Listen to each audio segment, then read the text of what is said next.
దగ్గుబాటి పురంధేశ్వరి గారి భర్త దగ్గుబాటి వెంకటేశ్వరరావు గారు తాజాగా ఓ సంచలనాత్మకమైనటువంటి వ్యాఖ్య చేశారు. నేను ఓడిన 2 నెలలకు జగన్ పిలిచారు. మా అబ్బాయిని ఎమ్మెల్సీని చేసి మంత్రి పదవి ఇస్తామన్నారు. ఆ క్రమంలో జగన్ పెట్టిన నిబంధనలకు మా అబ్బాయి తొలగలేదు.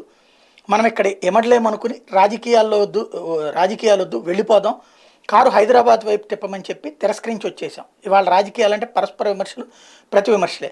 నేతలు పరస్పరం తిట్టుకోవడం తప్ప ప్రజలకు ఒరిగిందేమీ లేదు. నా సుదీర్ఘ రాజకీయ జీవితంలో ఎన్నో చూశా.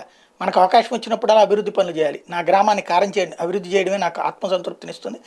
మంత్రి పదవులు చేసాం, మాకు ఇంకేం కావాలి. ఉమ్మడి ఆంధ్రప్రదేశ్లో 294 నియోజకవర్గాలు తెలుసు. సమస్యల పరిష్కారం కోరుతూ నా వద్దకు వస్తే సాధ్యమైనంత వరకు వెంటనే పరిష్కరించి పంపడమే తప్ప నాంచడం తెలియదు. నన్ను నడిపించేది భగవంతుడే. ఏ పని చేసినా తప్పలేదు. ప్రస్తుతం నా మనవలతో సంతోషం గడుపుతున్నాను. ఇది దగ్గుబాటి వెంకటేశ్వరరావు గారు చెప్పింది.